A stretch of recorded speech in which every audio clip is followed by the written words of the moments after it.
At least 20 American service members were killed in Afghanistan in 2019, the highest casualties since NATO military operations, and the country ended at the end of 2014. The deaths came as Washington held direct peace talks with the Taliban, aimed at ending the war, the U.S. longest throughout most of the year. In early September 2019, Washington's peace envoy Zalmay Khalilzad announced he had made significant breakthroughs on peace talks with Taliban. If the conditions as stated in the agreement proceed, within 135 days we will abandon our 5 U.S. military bases where our forces are stationed there. Several days later, President Trump tweeted that he would meet with Taliban delegation in Washington, but a few days later he called off scheduled talks. We had peace talks scheduled a few days ago. I called them off when I learned that they had killed a great American soldier from Puerto Rico and 11 other innocent people.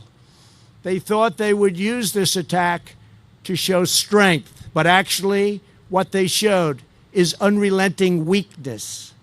The last 4 days, we have hit our enemy harder than they have ever been hit before, and that will continue. President Trump visited American troops in Afghanistan in late November. The U.S. has about 12,000 troops in Afghanistan, but the president says the U.S. drawdown will not affect U.S. operations in the region. And at the same time, we're bringing down the number of troops substantially, but we're able to, because of the weaponry and all of the things that we have in place, we can do actually more damage with even fewer troops.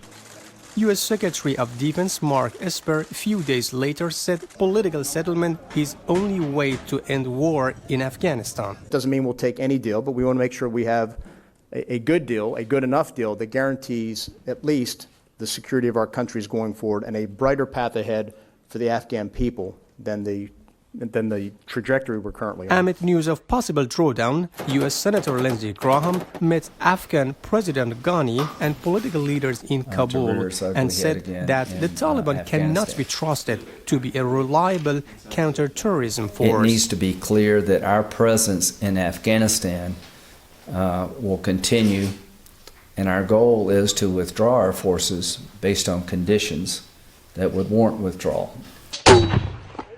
Another American lawmaker is worried that Taliban is more interested in announcing a deal than actually ending the war in Afghanistan.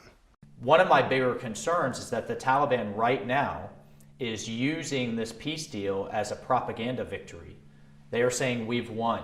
We outweighed the Americans. The Taliban leadership are telling their fighters just a few more years and all of the Americans will be gone. But in the last 2 weeks of 2019, as the U.S. and the Taliban failed to reach an agreement, the Trump administration began announcing that the withdrawal of the U.S. troops from Afghanistan is no longer tied to reaching an agreement with the Taliban. The Trump administration is expected to announce plans to withdraw about 4,000 troops from Afghanistan in near future. Mohammed Ahmadi for VOA.